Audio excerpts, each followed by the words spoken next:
right, greetings. Welcome in. It's Bettor's Last Stand, show number 113, coming to you from the Pine Room Watchdog Studio, downtown Wheeling, here on our last show before Christmas. And I apologize for the voice right now. It's been a rough few hours and days for us Pine Room guys here. We've come down with some ailments, but we're battling through.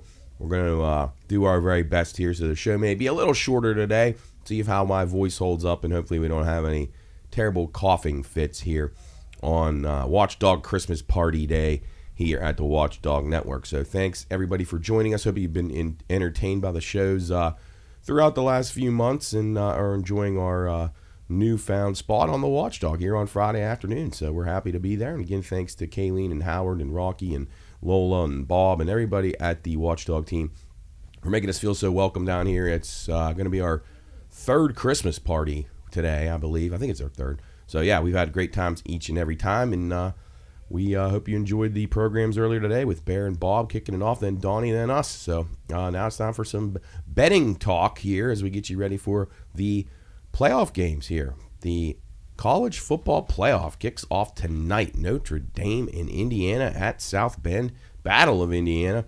Should be a very interesting game. So we got lots to talk about from that perspective.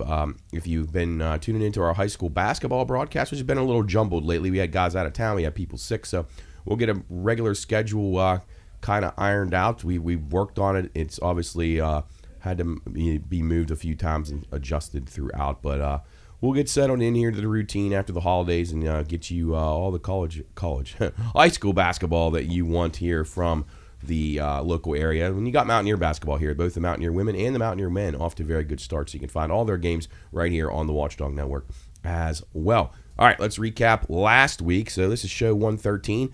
We talked about some good things in show 112. We were up 24 units plus last week, 24.40 last week. We were 8-1 in college football with 2 pending. So we got a couple games pending as of this recording. I believe it's the Tulane and Florida game, which actually I gave out Florida, and we got Florida at like around a 13. It's down at 10.5. So the line definitely moved against us there. So I don't know what I'm going to do here. I'm not obviously going to bet Tulane at this point, but Tulane, the quarterback went into the portal, but now some of the other guys are saying they're going to play. So it looks like they aren't as bad as we thought. I do like the under still in the game. Not that it matters. You would have listened to it or heard it, watched it last night. But we'll focus on what we do have, and that is a 24.40 profit for the week. That's what we were up. Our units were up 24.40, 8-1 in college football with the 2 pending. The Army-Navy game that we gave out, the over on that one, we gave that one out months and months and months ago. And I felt very good about it at the time, and I really felt good about it up until the game kicked off. People kept betting it down. It opened at 40, it got bet down again. And these were just 2 different teams this year. Navy's quarterback has always impressed me. Army's guy got all the hype. But if you went back and you listened to the show months back when we were doing Football Fridays here on the Watchdog, you heard me talking about it. If you find that Army-Navy game early on, the total on it, bet it over no matter what it is. If it's anything below 40, hammer it, because it would have definitely been by that point. But open 40, bet down to about 36, 37, and it was really pretty easy, and then I ended up getting on Navy late there and had a good day there. So 8-1 in college football last weekend with a couple pending. That took it up to Wednesday's bowl games. So 8-1, we'll take that. 9-7 in the NFL. Not great, but again, in the NFL, if you can just come out a little bit ahead to eat the juice at 9-7, we'll take that. College hoops, we were 3-1. We had 4 plays for you on Friday and Saturday at BLS_PRP. I didn't talk about those on the show. I didn't have live numbers on those, so I was kind of making my own and guessing. And most of them came in pretty close to where we needed them to be, and we got some good value on those. Louisville hangs on to cover against Kentucky. We had a Wisconsin game over, and Memphis, an outright winner for us. So as a dog, so good ones there for us. EPL, we just continue to be hot here, and I don't know what's going on here. I just can't continue. I mean, I feel like I got a good pulse on what's going on in the EPL right now, but sometimes you just usually get snake bit at some point when you have things don't go your way. But we've had a lot of good breaks here recently, so prepare for the worst in the coming days, I would say. 8-2 last week in English Premier League soccer, 27-9-2 the last 4 weeks in soccer for the English Premier League. So if you tune in to those matches on Saturdays and Sunday mornings on USA at NBC, hopefully you've jumped on board and got into some of that winning. It's been a very profitable couple of weeks for us on the soccer front. Staying with soccer, UEFA Champions League, which is off now until the 21st of January, but that's all right. We got a 7-2-1 run last week. That counted last Wednesday's action, which we were recording at the time of. So solid numbers there as well. College football future bets, we recapped those from the last couple of weeks. We were 8-11 on the season, not good enough. NFL futures though, 12-2 so far. We are red hot. We got two other ones that we're waiting it out here. We got I want to say somebody's win total. I think it's Atlanta, which ironically they make a coaching change. I think we have the Atlanta Falcons. We need them to lose one more game for us. And then we need the Chargers to win one more game for us. We need the Colts to lose one more game for us. So all these in play. I mean, the Saints to lose. So we have several opportunities to maybe go like 16-2 here, which would be just outstanding. But no promises. I'm sure things could unravel at some point. No racing to talk about this week. We are done with that until February, sadly. Major League Baseball, things are starting to heat up. The Yankees making some interesting signings after they lost out on Juan Soto. Pirates continue to acquire garbage talent, and there's rumors out there they're trying to move a couple of their pitchers. So surprising stuff here from the Pirates. Just when you think it can't get any worse, it looks like it might as they look to strip payroll. Yankees look like they have put together a decent club here, getting Devin Williams. They get Cody Bellinger, and Max Fried. But I am a little bit concerned about the situation with the Stanton and Bellinger. Bellinger's wife used to date Giancarlo Stanton. I don't know how that's going to work out. But men can get over that stuff, I will say, from time to time, at least being around sports. They seem to be able to handle it pretty well. So we'll see if all the business is on the table. And so far, Brian Cashman, not a bad offseason. Still don't think it's going to be enough for them, but we'll see. Not much other to report from the baseball side of things as we look forward to who's going to sign with who. Just keep watching, and maybe we can get some early beats on who we like. Win totals. I did see the win totals posted at a few places right now, but not very many credible spots that I've seen. But I'm sure they're out there. So we'll talk more about those after Christmas. Get you focused on. We're less than 100 days from the opening day, I think. So, which is disturbing actually. Which I'm excited about. I'm a baseball guy. NBA, the midseason tournament is over. The Bucks take that one. They take down the Thunder. Looks like the Thunder were hung over in Las Vegas for a few days as they shot awful.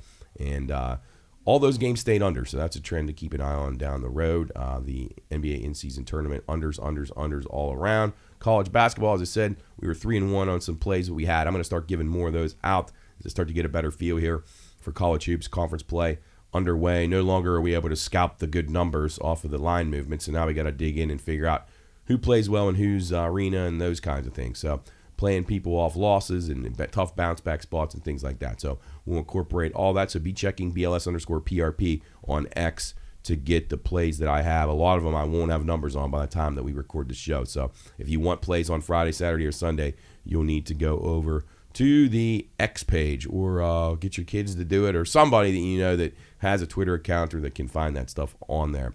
Hockey. So the Nailers continue. They're red hot right now. Nailers first place in the North Division, 35 points. Franchise record, 13 wins in a row. They play Toledo this evening over at West Bank Arena. Then they're at Toledo tomorrow before heading to Kalamazoo on Sunday. Going to be a tough stretch here. If they keep this win streak going, that'll be really something to see. Jordan Martell just got offered a PTO contract at the AHL level with Chicago, I believe. So he's not going to be with the team, I wouldn't imagine, here anytime soon. So that's kind of a loss. And the Nailers also made a few shakeups with their roster as well, trading a guy and moving another guy up. So we'll see what happens here. They got a really good team. Hopefully Coach Army can keep them together, but losing Martell is a big, big loss. But nonetheless, we shall see. It's been a great start to the year. 35 points at this juncture is outstanding, and we look forward to seeing what they can do tonight against Toledo. You can catch Nailing It Down on our Friday shows each and every week. We usually have somebody from the Nailers. A lot of times it's our boy Isaac Basinger, who does a great job for them as the communications coordinator and color commentator for the team. But we've had DJ, we've had Coach Army, we've had several different people from the marketing team on with us. So Nailers doing a great job. Get over there and support them in West Banco Arena this evening and throughout the next few weeks here around the holidays. All right, first period overs in the NHL. Washington Capitals 21-8. They're on a 7-3 run to the over. Columbus Blue Jackets 20-11 to the over, a 7-3 run to the over in their last 10 as well. And the Boston Bruins 20-12 in the first period overs, 8-2 run for the Bruins. Second period overs, the Florida Panthers 24-7 on the season, but they've kind of come back to the field here a little bit. Just 5-5 in the second period's over the last 10. Utah 22-8. They go the other way, 10-0. 10-0 run for Utah in the last 10 games. Second period over, so you want to keep a note of that. Columbus Blue Jackets 22-9 on the season, 7-3 run to the over in the second period. Third period overs, it'll be the Montreal Canadiens 26-4 and an 8-2 run to the over. The Ottawa Senators 25-5 to the over in the third period. Those are really strong numbers, and 10-0 in their last 10. And then the Columbus Blue Jackets once more 26-6 to the over for the season, 8-2 in their last 10. So strong stuff there from the the Columbus Blue Jackets. There's the team they appear in all three of these. So their overs in the first, second, and third periods are all very strong. They're on 7-3 run, 7-3, and an 8-2. That's astounding right there. So keep an eye on those as we try to give them to you each and every week and update you and keep you apprised of who's doing what, because these things play to a point where the percentages are so in your favor. And I know you get them juiced up a little bit and you don't want to pay the juice, and I get it, but first periods have now become less of a value than the seconds and the thirds. So if you can find the first period numbers and you don't like them, go look at the third and the second period, because you're finding great value there. And I think they're definitely worth a shot to try them out. And you can parlay these a little bit, round robin them if you choose. I'm not obviously a big proponent of parlays, but if you round robin these in the right way, you can do pretty well. Apologize for the cough drop that I'm sucking on here. The only way I'm going to get through this, nonetheless. So anyway, that kind of does it for the hockey talk right now here on Bettor's Last Stand, show number 113, as we head into Christmas week. Hard to believe that we're already in Christmas week right now. Hopefully you can enjoy some time with your family and friends, and we are down here at the Watchdog Christmas party today, having a good time with our colleagues down here and a lot of the listeners and things like that. So a good day. Thanks to everybody for having us back as always.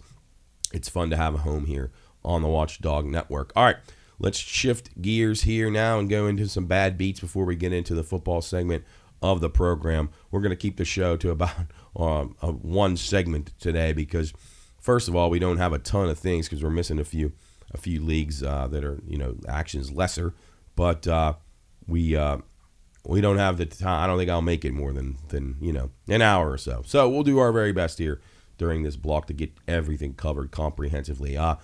Redskin bettors last week, if you had them, -6, -7, whatever it is you had to be sick. The officiating blunder at the end where the clock should have ran out on the Saints. They should have never had an opportunity to score and tie that game. Inexcusable. Sean Hockley's crew stopped the clock for no reason at all and asked about it afterwards. They had no explanation, and it's just inexcusable. Like, you cannot allow this to happen. You are now partners with sports betting companies, and you do not have enough integrity in your officiating units to be sure this stuff doesn't happen. And that guy needs to be terminated. Hockley needs to be terminated. And they won't. Like, there will be no repercussions for them. They could have cost people millions of dollars. They did. They also could have cost people, if you had them in Survivor, in the Circa Survivor thing, I think there's like 50 people left, and it's like millions and millions and millions of dollars. If you would have lost because the Saints went for 2 and got that, to me, you would have had a lawsuit against the NFL. I don't know if you could have found an attorney to take it, but I sure as hell think it would have been a lawsuit. It's malpractice, and it literally took money out of people's pockets. But fortunately, the Saints missed the 2 at least, so there's a little bit of karma there. But an awful display by the NFL, as usual, with the officiating. Inexcusable. Raiders bettors on Monday Night Football. I had the Raiders, +6, of course, blocked PAT. Raiders are a train wreck, so that's a disaster. And that was a hard one. That's a tough one to lose there. You hate to see the kicking game cost you, but it seems to time and time again. Tennessee Titans are now league worst, 2-12 against the spread this season. Incredible. Kansas City covers for the first time since October 20th with a 21-7 win over Cleveland last week, in which the Browns turned the ball over 6 times. You heard that right here on the Watchdog, sadly so. Boy, the Brownies just can't get out of their own way, and now Jameis Winston has been benched. NFL favorites 155-66 on the season straight up, 110, 104, and 6 ATS. NFL overs now 114, 106, and 4 on the season. Early week 17 lines right now. You got Pittsburgh. Now these are the Christmas week ones. So I thought these were interesting. Pittsburgh -2 versus Kansas City. Baltimore -3 against Houston. Seattle -1.5 at Chicago. The Chargers -6 against New England. Cincinnati -3 against Denver. And the Rams -3.5 against Arizona. Steelers favor against the Chiefs as of right now. I'm assuming that they're thinking Pickens is playing that game. Maybe they expect Mahomes to still be not 100%. I'm not sure I'd have the Steelers favored in this game. That could be built into the number. So if I was going to bet this right now, if you can get 2 out there and take the Chiefs, I would. I'm not saying they're going to win, but the value on the number, the Chiefs should be favored in this game no matter where it's played, whether it's played Kansas City, Pittsburgh, or Neptune. They should be favored at least by a point or point and a half. No question about it. They have the best quarterback other than Tom Brady of this era. So you can't tell me that they're a dog to anybody, especially a Steeler team that may not have TJ Watt, may not have George Pickens, so which is a massive problem, which we'll talk about on this week's card. Week 15, lopsided tickets. Boy, a lot of these moves got there. These heavy public teams. 86% on Cincinnati -5, a good one. 78% on the Broncos -4. Didn't look good early, but they get the job done. 71% on the Steelers, and I said that last week when I said I liked the Steelers. I was worried that a lot of people were liking them. That was a sucker play, although if Najee Harris doesn't fumble there, I do think they have a very good chance to win in that game. 71% on the Steelers +5. That is a loss. 71% on the Ravens -14.5. Ravens didn't play great against the Giants, but still good enough. Their offense is too good for the Giants. 68% on the Jets -3. They get the job done late. 68% on Arizona -5.5, a winner, and 67% on the Minnesota Vikings -6.5, a winner. Tennessee +7.5 in the college football playoff. Now the most bet side in the college football playoff. I have a big concern about this game. Major concern. I haven't heard one person give Ohio State a prayer in this game. Ohio State's at home, and although weather to me doesn't make that much a difference, I mean, Ohio State is acclimated to it a little bit more, but usually teams will wake up at some point. I mean, Tennessee's not South Florida. It can get cold in Tennessee. I've been down to Tennessee in the fall, in the winter, and it can get cold and it can snow. So it's not like they're coming from the tropics here. But it worries me that everybody's on Tennessee. Everyone's on Tennessee. I haven't heard one prognosticator on any show or any news article or news source or gambling source, anybody, say that they like Ohio State. So most books are going to need Ohio State. Now, my book may not, because I'm still going to take blind Ohio State money. So I'm assuming that we'll be on the other side of most of the other books in the across the country. However, it really worries me because I'm saying that everybody's saying Ohio State doesn't have a chance. Now, maybe they are. Maybe they're just beaten down and done, and their line's finished, and Day's got one foot out the door. I don't know that. But I wouldn't count on that. We're going to talk about the college card here momentarily, but I right now, just because of how much public play and even professional is on Tennessee, I'm very, very, very skeptical about this game, about playing Tennessee and thinking it's going to be easy. So we'll get to that here in a minute. Look ahead lines, should these matchups occur in the college football playoff. You got SMU -6.5 against Boise, where they're to beat Penn State. We'd have Penn State -11.5 against Boise, should they beat SMU. Clemson -4.5 against Arizona State, should they upset Texas. Texas -13.5 against Arizona State. Oregon -1.5 against Ohio State. Oregon -4.5 against Tennessee. Notre Dame 1.5 against Georgia. That's the one I told you last week. I can't make sense of that. Under no circumstance should Notre Dame be laying points to Georgia. I don't really care what anybody says about that. But your power rating is flawed, in my opinion. And if you're basing it just off Carson Beck, okay, then I can maybe see why. But I'm not certain Georgia isn't at least a 1-point favorite against Notre Dame, even without Carson Beck. Georgia, much better across the board than Notre Dame, and a much more battle-tested schedule. That is for sure. Can't really be argued. Georgia minus 5.5 should Indiana stun the Irish tonight as the college football playoff kicking off here in just a couple of hours. We'll talk about those and more here in just a second. But just a reminder, you're listening to Bettor's Last Stand, show number 113 here on the Watchdog Network, getting you ready for, I don't know what we got on tonight. I don't think Mountaineers women's basketball, maybe. I know the men don't play, so might just be VEASAN programming following us tonight here. It's Christmas party day here at the Watchdog.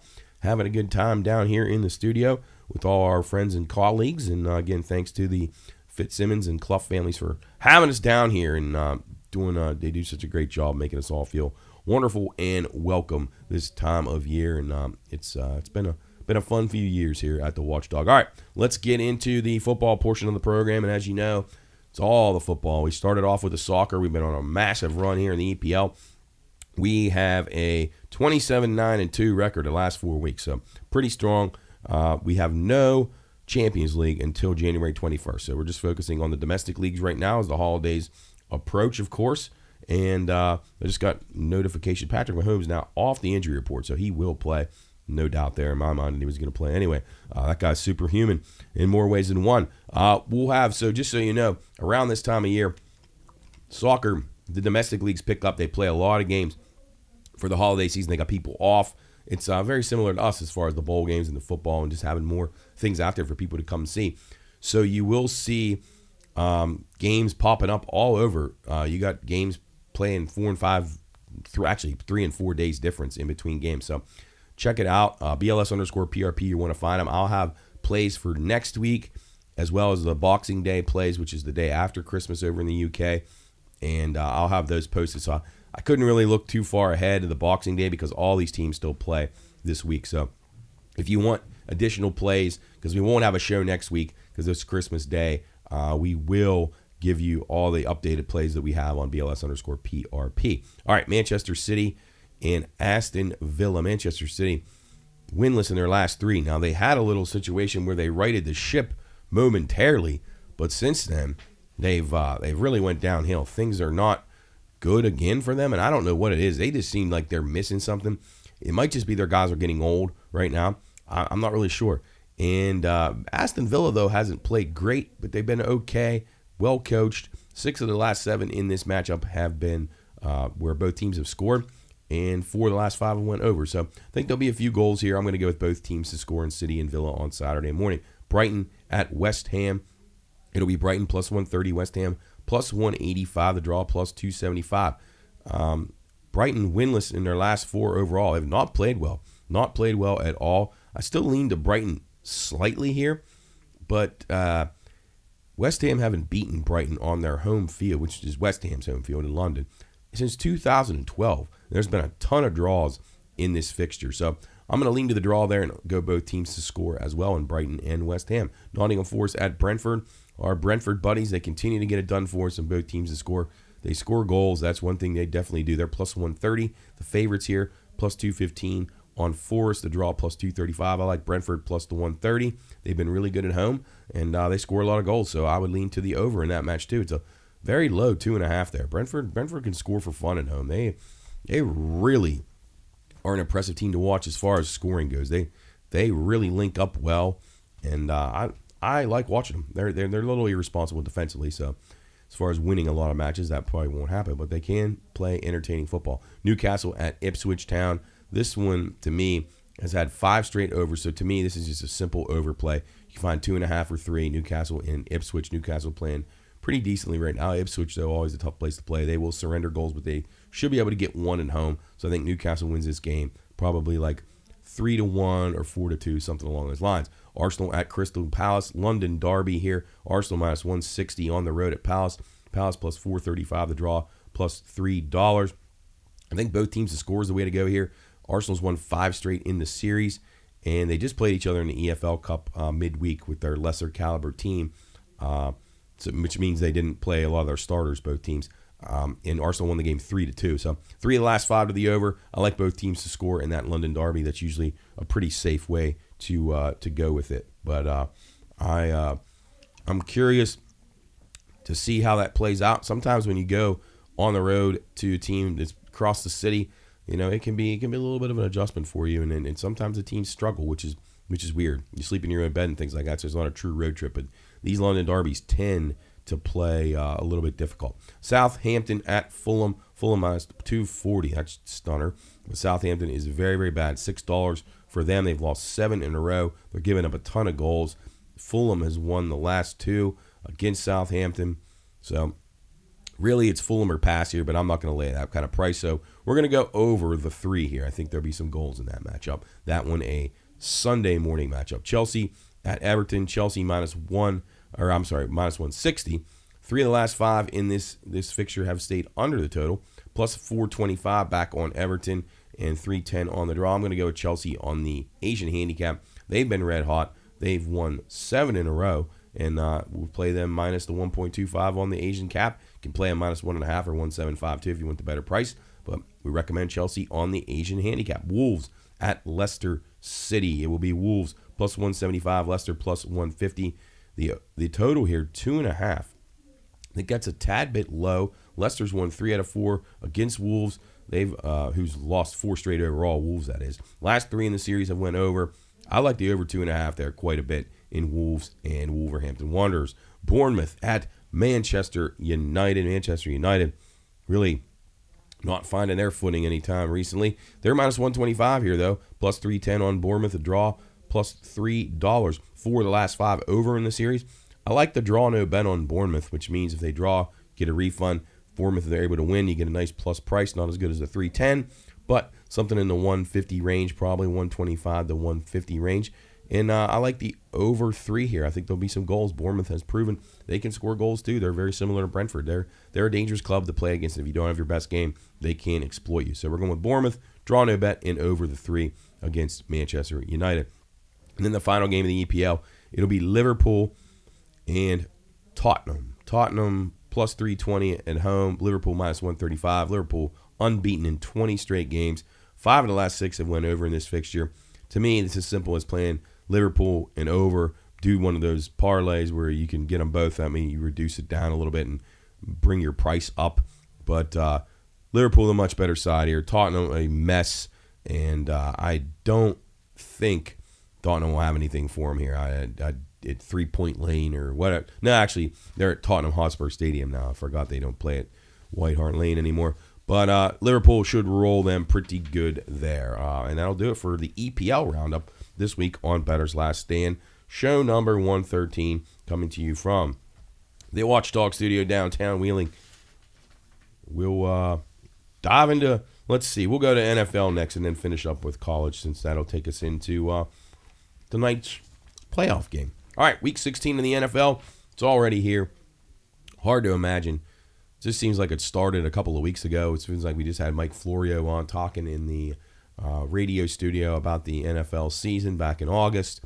And here we go. We're already back at it. We're back at almost at playoffs again. It's stunning, and it's amazing how fast it went.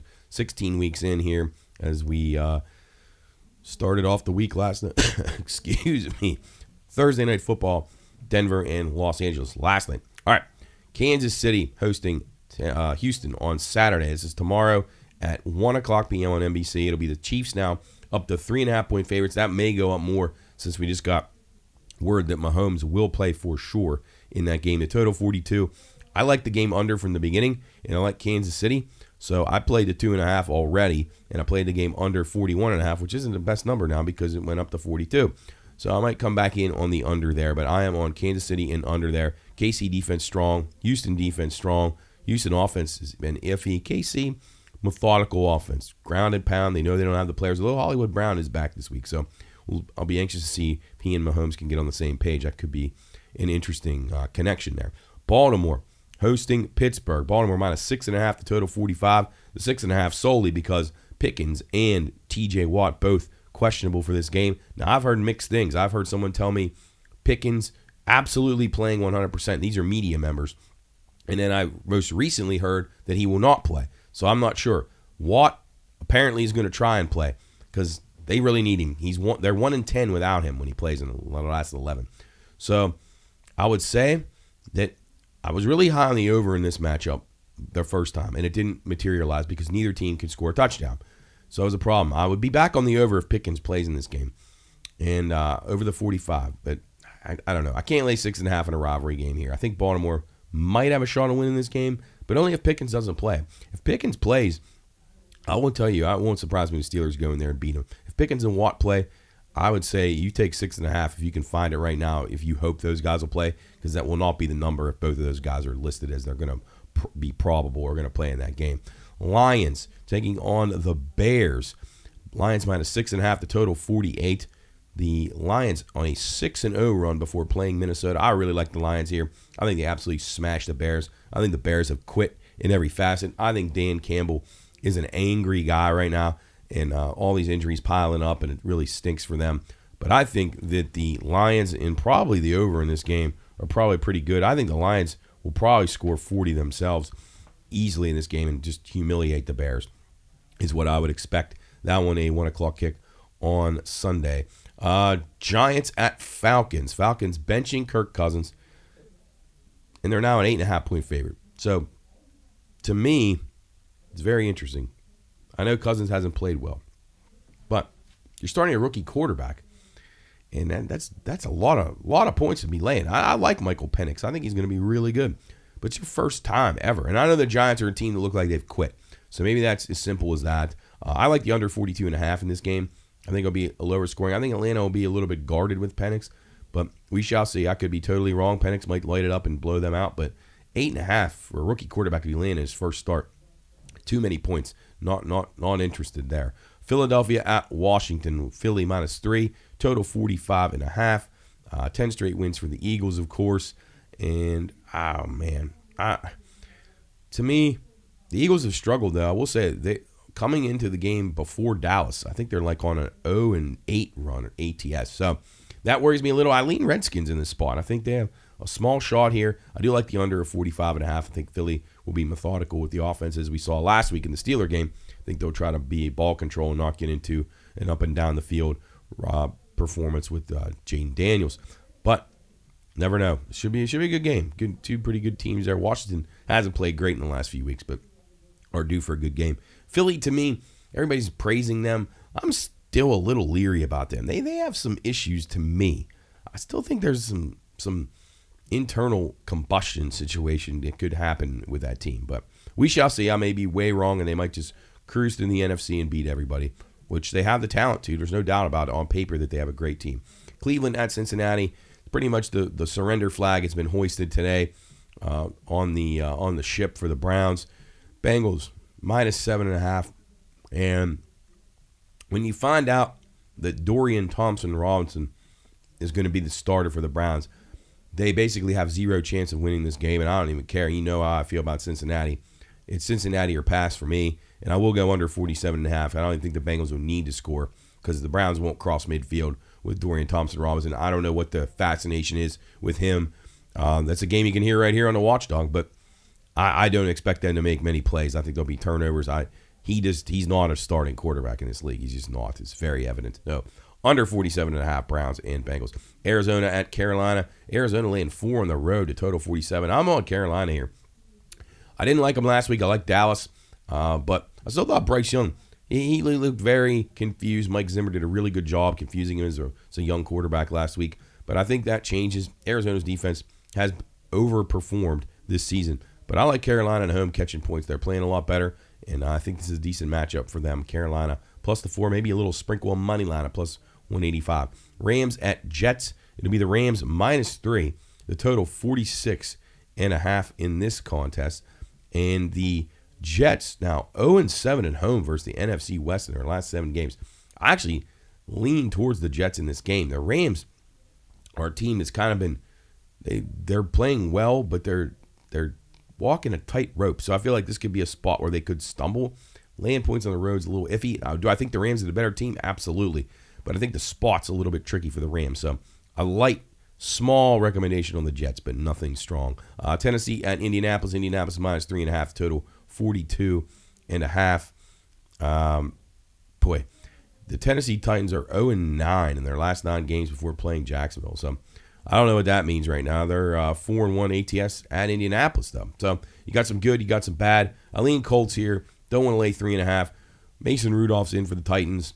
Will Levis, not a starter in this league. That should be the end of his career. Small lean to the Colts, but nothing too strong there. Maybe the over 42.5 as well. Minnesota at Seattle. Minnesota minus 3. Total 42.5. Vikings have really played well. I'm impressed with them. They're a team that's kind of growing on me to the point where I think that they can make a little bit of an impact in the playoffs. But I don't know. This thing opened 45.5. It was down to 42.5. Now it's down to 41.5. So I did like the under here, but the number's not great. So I'm not sure I'm going to play it under, but I lean to the under and I lean Minnesota. Seattle's no longer a hard place to play, so laying 3 on the road doesn't really make a difference in this scenario. Vikings, the much better team at this juncture. New England at Buffalo. Buffalo minus 14. 46.5 is the total. The Bills are 1-8 ATS prior to playing the Jets. Do with that what you want, because the Jets are not very good. The Bills are very good. 14 at home against New England. That seems like a lot. I mean, I can talk you out of either one of these. I guess New England could backdoor. With Drake May, they're able to move the ball a little bit. So I thought the over here made a little bit of sense. So we're going to go over the 46.5. I think maybe New England can score a little bit, but Buffalo probably puts it on and puts, close to 40 up easily once again. So it only take about 10 from New England to get the job done. Jacksonville at the Raiders, the lowly Raiders. The Jags now minus 1 on the road, total 39. The Raiders are 1-8 versus the AFC South. It's an awful number. So maybe Jacksonville there, but these teams both so bad. I don't know who's quarterbacking for the Raiders. Maybe it doesn't matter. It's a really bad team. Desmond Ridder, I've said that last year, can't be a starting quarterback in this league. He's probably not even a backup. Very, very poor performance from him last week. 49ers at Dolphins. This was an interesting change here. Dolphins opened 2, now down to pick, the total 45. The 49ers 10-3 as a December underdog. So that's pretty strong. I originally liked Miami in this spot, but I'm a little bit leery. I'm thinking San Francisco may be a little bit motivated. They're maybe getting a little bit healthier. I guess I'll see if Trent Williams is going to play and maybe pull the trigger on 49ers, but this is a weird one because it opened Dolphins. Dolphins have been pretty good at home, and that's where they play well in the warm weather. So I don't know. No real play in this game. Perhaps an over, though. I think maybe you see both teams snap out of it a little bit and put some points up. Tampa at Dallas, Sunday night game. Be Tampa minus 4 on the road, a total 48.5. Can't play Tampa on the road minus 4. Do I think they're a solid team? Absolutely. Can they win this game? Absolutely. So I lean Dallas, but I really like the over here. I think there'll be points, and points. Cooper Rush has played pretty good for the Cowboys the last few weeks in Tampa. Their offense, very gettable here. And you can also get Baker to have a pick 6. He's always good for that, especially against a team that gambles like the Cowboys do. So over 48.5 in that one. And then Monday Night Football, New Orleans at Green Bay. Green Bay minus 14 at Lambeau Field. I'm not sure who's starting for the Saints. I'm assuming it's going to be, Rattler. Spencer Rattler, I would assume. He played pretty well in relief last week, and I think he kind of earned the job. So I had under 42 circled here, but I'm not certain that's going to be great. I still lean that way, though. I think this will be a game Green Bay just wants to get in and out. And I will tell you something. Josh Jacobs, that guy's having a Offensive Player of the Year, MVP type season. He is the heart and soul of that team. I know everybody wants to rave about Jordan Love in the passing game. Jordan Love is still very iffy to me, and his wide receivers are inconsistent. But I'll tell you the one thing that is not inconsistent with Green Bay is Josh Jacobs. If you're looking at a fantasy football for the playoffs, Josh Jacobs is going to be a high pick there, especially if you think Green Bay can get a game. I'm not certain they can, but he may do a lot to help them get a game. Josh Jacobs, to me, has been incredibly impressive. He's a guy that I really liked a lot out of Alabama, and he continues to impress. He just gets better and better and better. I tell you, I just think he's – I don't know. The Packers really – you would think that letting Aaron Jones go would be something that they would regret. Well, not at all, because they actually brought in a guy who's performed better, stayed healthy, and has been outstanding for them. All right, that's NFL Week 16 in the books here on Bettor's Last Stand. Show number 113 here on the Watchdog Network. Christmas is in the air. Hopefully you're enjoying some time with your family and friends, and maybe we can find you some winners to make the time even more enjoyable if you're watching bowl games or playoff games or whatever. Hockey, college basketball, NFL, whatever it is you may be watching over the holidays. I guess it's really hard to avoid all that because there's stuff on Christmas. There's stuff where there's Christmas Day basketball, of course. It's Christmas Day football. Christmas Day basketball will not be something that I'll be partaking in. One thing that we partook in a little bit last week was the FCS games. This week, they're down to the semifinals, and you have South Dakota State against North Dakota State in the first one on Saturday, and then you have South Dakota against Montana State. I'm leaning Montana State minus the 8. I think that's a pretty good play. That thing opened 6.5, so we're going to go with the nice line move there for Montana State.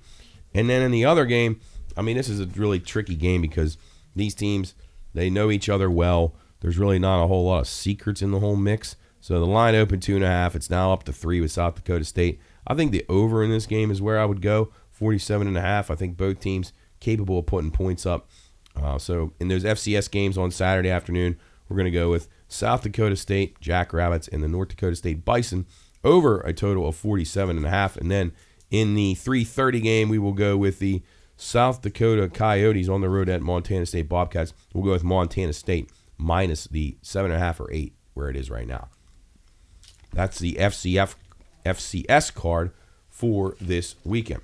All right, so let's talk a little bit about the playoffs. We got the first game tonight. It will be Indiana and Notre Dame doing battle here. First ever college football 12-team playoff. I almost said playoff, but there really was one. It was just a 4-team playoff. Now it's a 12-team playoff. So, what are we going to see here? Your guess is as good as mine. I don't really know. I don't know what the crowds are going to be like. I'd imagine this one's going to be a hot ticket scene. It's in Indiana, and a lot of these teams, fans have been looking forward to this probably forever. So I would expect that it's a packed house, it's a raucous environment. Notre Dame minus 7 right now. The total 51. I give a lean to the under in this matchup. I think Notre Dame is probably the better team, but I don't know that. I don't know that to be true. Everybody tells me that Indiana's played nobody, which is very fair. But I'm not certain that Notre Dame has played anybody either. Some money coming in on the over as I look here in real time. Some money coming in on the over.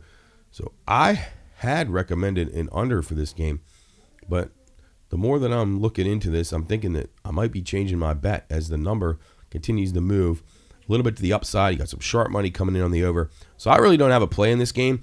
My thoughts on these college football playoffs is if you don't have a great thought on them, play the dog or just sit out.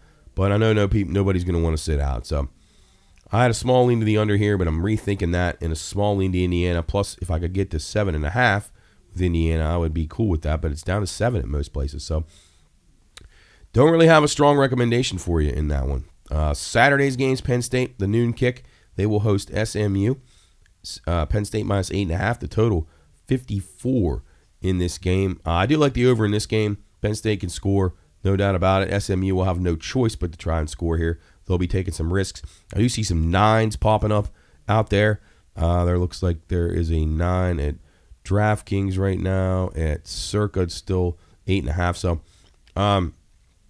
I do like Penn State in this game. I've liked them all along. I think they're just going to be too good. I think they'll score late to cover that number, but I do like the over 54. So we're going Nittany Lions and over there at Beaver Stadium on Saturday afternoon. The middle game on Saturday, Clemson at Texas. This in Austin. It'll be Texas minus 12. The total 51.5 in this game. This number's kind of stayed right where it's been. I mean, it was opened, I think, 11.5, went up a little bit, and then kind of stabilized at 12. I think Texas is a lot better than Clemson. Could Clemson backdoor him? Absolutely. Quinn Ewers, I'm not a fan. I don't think he's that good. So if he turns the ball over, you never know. Dabo Swinney's been in big games before, so maybe he keeps it. I've come around a little bit. I thought Texas would kill Clemson, but I kind of give Clemson a fighting chance. I'd still lean Texas, but my top play in this game will be the over. I think Clemson will score some points. I think Klubnik will make a few plays, and the Texas defense is very, very good.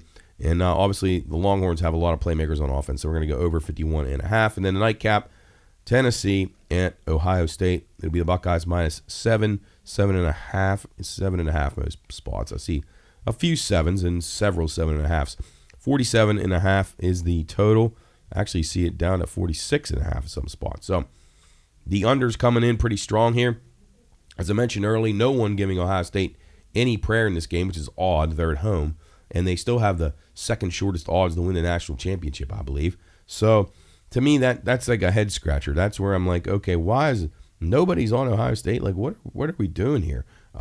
Actually, they're the fourth choice. It's Texas and Oregon, followed by Georgia, and then Ohio State. But this is a little bit weird to me. So I'm leading the Buckeyes plus the 7.5. Pains me to have to take them. If I can find 7.5, I'm definitely getting it. 7, I would still play them. 6.5, I'd probably not. And then I lean to the under, but again, nothing real strong. So really, these playoff games, the only real strong feel that I have are Penn State over, Penn State to cover, and the Clemson-Texas game over.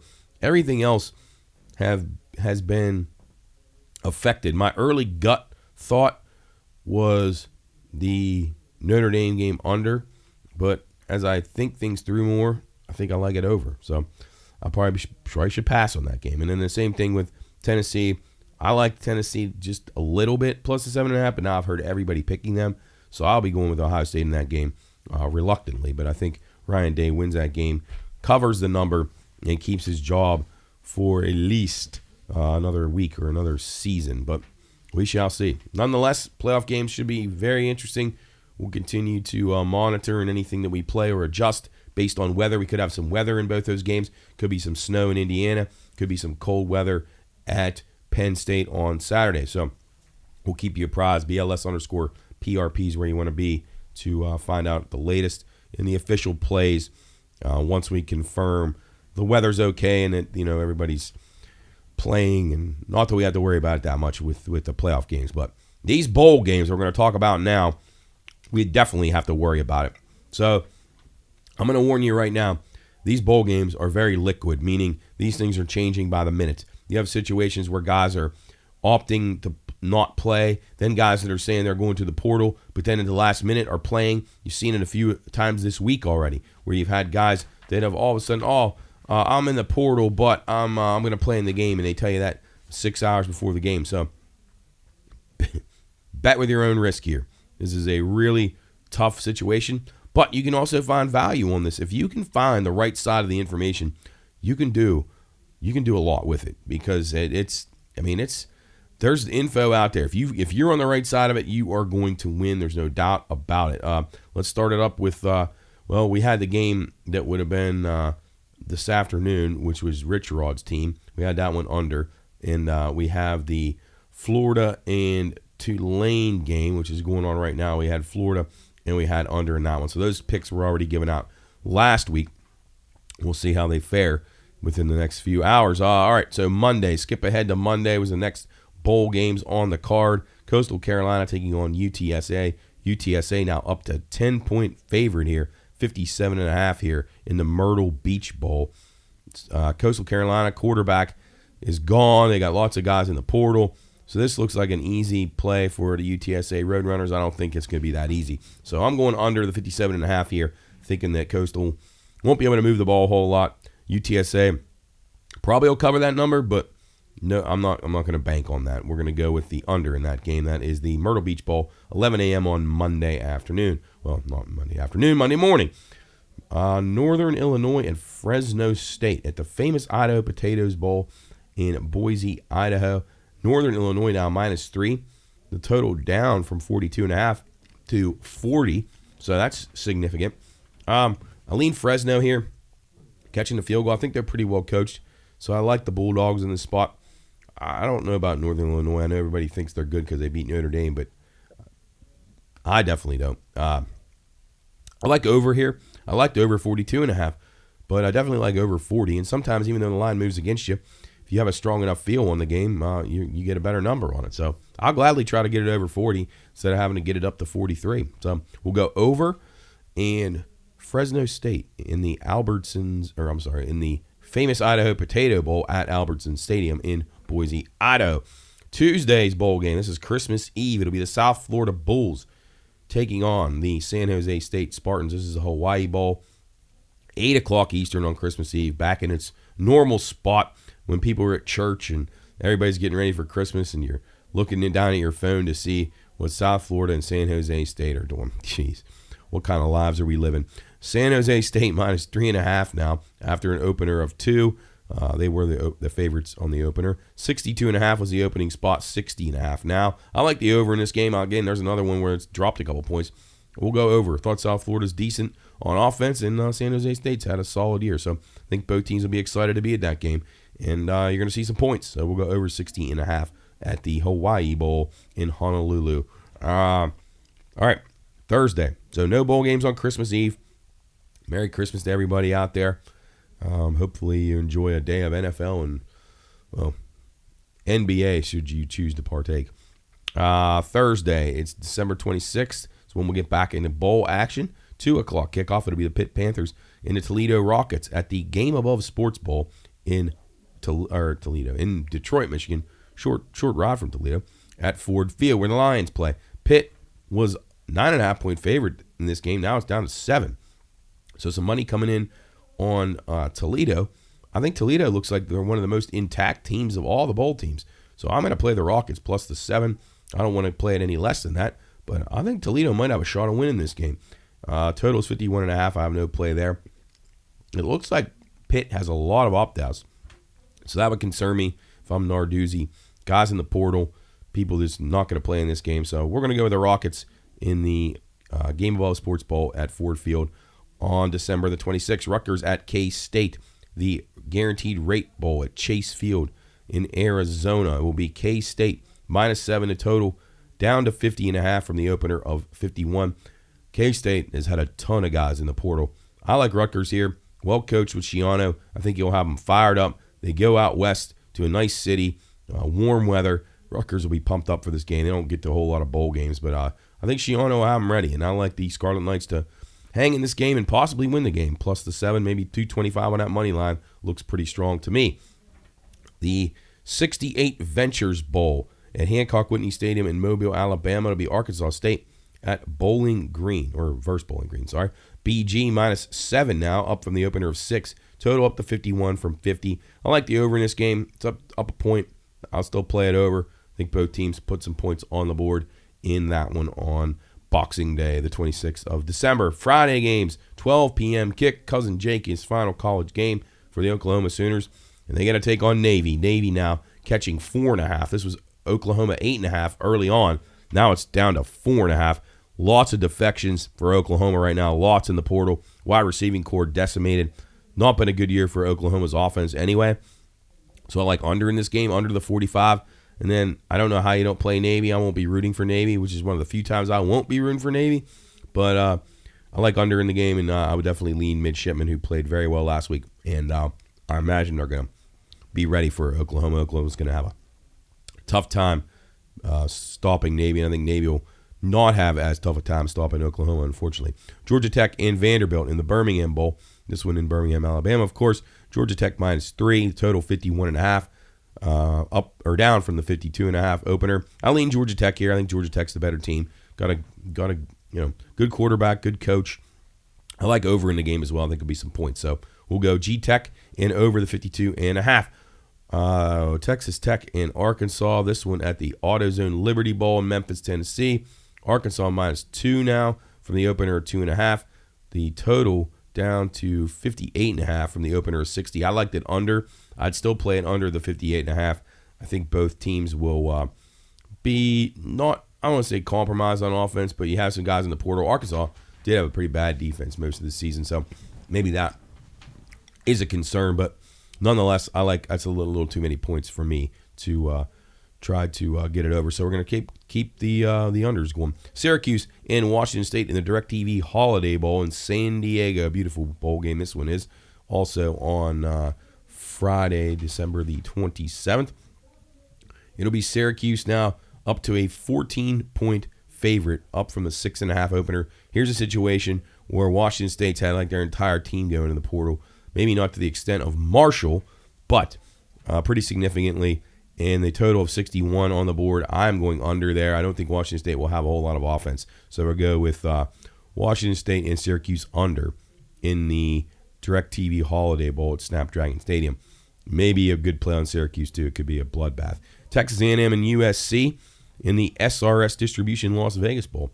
It'll be A&M minus 3.5, up from the opener of 2.5, or actually up from 1. That's where A&M opened. 52 is the total. I like the under in this game.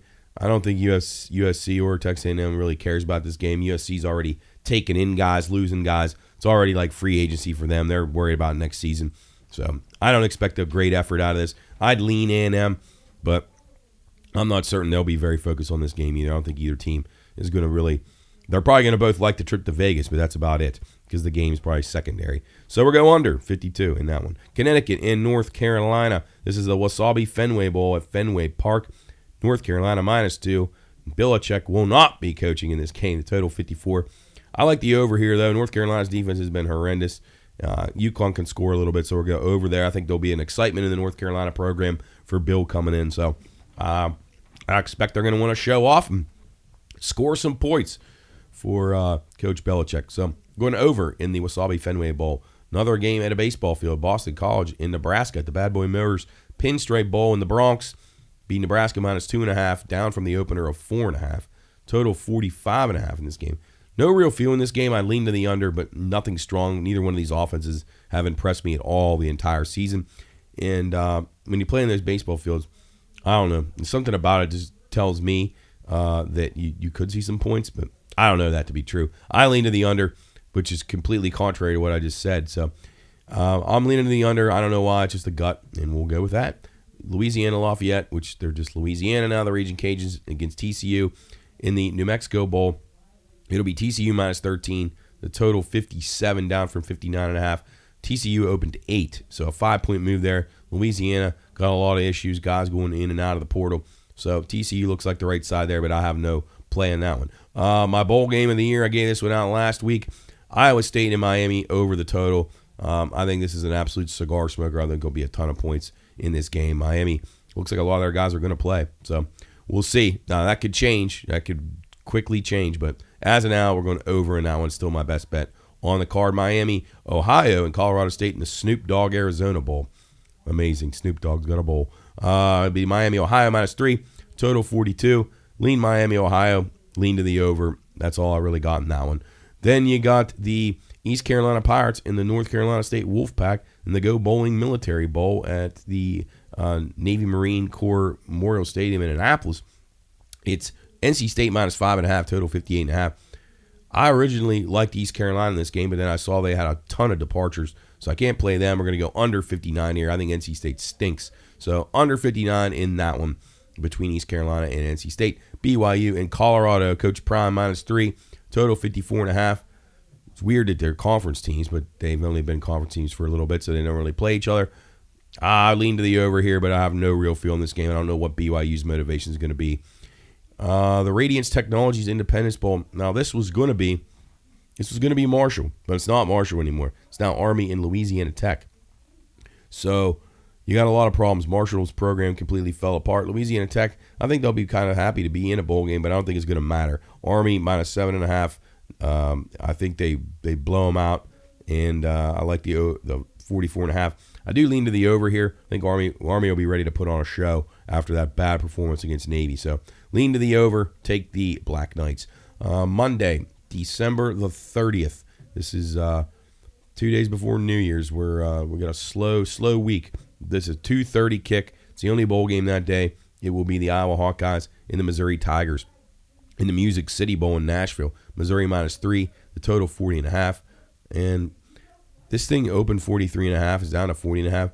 I liked it under, but I don't really know. I don't know what this game's going to be like. I would imagine this is a perfectly dead under play.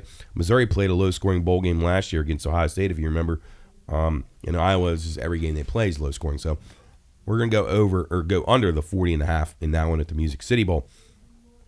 New Year's Eve, getting it kicked off. Tuesday, December the 31st, Alabama and Michigan. Now, I've done a complete reversal in this game.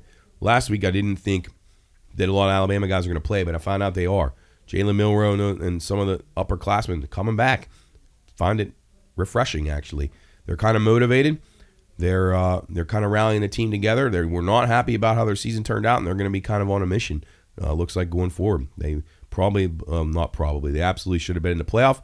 So they have something to play for here. So I'm expecting a big performance out of Alabama in this game. So originally I was going to be on Michigan and under, but I'm not going to completely change, but I would lean Alabama and over now. So Alabama up to touching 11 in some spots once they found out Milroe would play. I think Michigan got their one win that they cared about. I'm not sure they're good enough to hang around here, but I think points could happen. So I went from an under last week to an over this week. So that's the way these things can change. And several of the other games that we went through here could absolutely change. Louisville and Washington, the Tony the Tigers Sun Bowl in El Paso. We gave this one out last week as well. It was the under 51.5. Louisville minus 2.5 now, down from the opener of 4. I lean Washington here, but I did give out the under 51.5 last week, and we're definitely sticking with that one. South Carolina and Illinois. It will be South Carolina minus 8.5 in the Cheez-It Citrus Bowl at Camping World Stadium. Total 48.5 now. Gave out South Carolina last week. Lines went down a little bit. South Carolina's a good pass rusher, will not play, but I don't think it matters. I think they're just better than Illinois. So we'll be going with the Gamecocks. I think they win that game pretty handily. Baylor at LSU. We leaned Baylor last week. I thought Aranda's coached pretty well, got his team playing well. I don't know what the psyche of LSU is going to be in this game. The Kinder's Texas Bowl and NRG Stadium in Houston. Now, there will be a lot of LSU people there. There'll also be a lot of Baylor people there. It's a good spot for a bowl game for crowds for both teams to be able to get there. Right now, LSU minus 1.5. You can see some picks out there. So I'm on Baylor still. That's where we're sticking. January 2nd, Thursday, January 2nd, it'll be the Tax Slayer Gator Bowl, Duke and Ole Miss. I liked Ole Miss last week. It's now up to 15. It's getting a little bit high.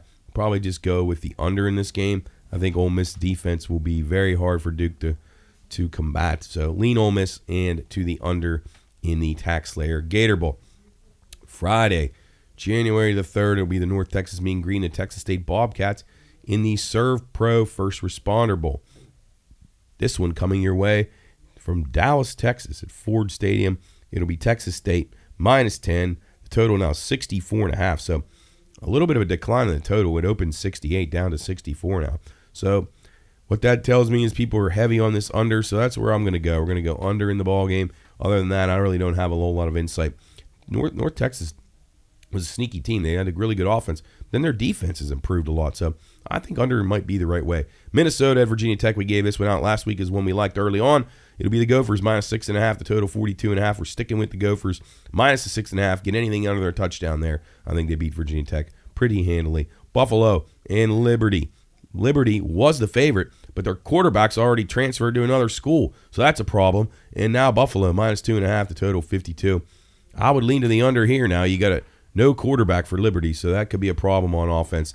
And Buffalo, not known for being a very potent offense themselves in the Bahamas Bowl. So, and by the way, Minnesota, Virginia Tech, that's the always popular Duke's Mayo Bowl at Bank of America Stadium. One of the most disgusting displays ever is seeing mayonnaise. Last week, I think I said mustard. Well, I knew it was mayonnaise because mustard's not nearly as disgusting as mayonnaise. Mayonnaise poured all over P.J. Fleck is the goal for us in this game with the Gophers. But back to Buffalo and Liberty in the Bahamas Bowl, that one on January the 4th. We're going to go to the under there with the Liberty quarterback, shutting it down, already transferring. And I can't remember where he went, but he went to a pretty big school. So keep an eye on these portals. Keep an eye on what's going on as far as opt-outs go. But there's a lot of stuff here. A lot of it's fluid. We'll do the best we can to get you through it. Again, BLS_PRP is where we'll have all the picks posted. But they can change pretty quickly, so I may have some adjustments throughout. We'll try to give some more college basketball plays. We won't have a show next week, but we'll be back the following week, I believe, for the New Year's week. We'll try to do one that week for you to recap and get ready for the next round of playoff games. So until next time, that'll do it for us here on Bettor's Last Stand, show number 113, coming to you on the Watchdog here on the Watchdog Christmas Party Day downtown Wheeling. We're happy to be a part of it.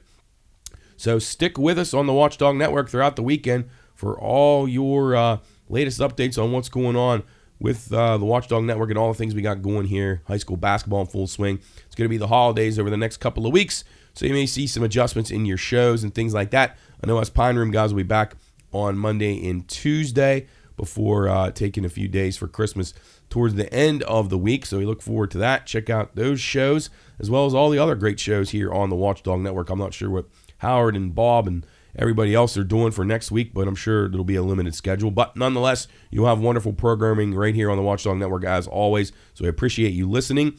We wish you a Merry Christmas and a Happy New Year here from Bettor's Last Stand. And best of luck with your wagering.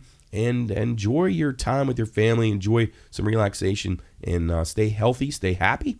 And we will see you back on Bettor's Last Stand here in the next week or so. And get you ready for show number 114. But again, you can follow us, BLS_PRP, WatchdogNetwork.com, PineRoomStudios.com. You can find all of our shows at the Pine Room Studios on social media. Keep apprised of everything that's going on Pine Room related. That'll do it for us. Merry Christmas from the Watchdog and Bettor's Last Stand. Have a great and wonderful Christmas, everybody.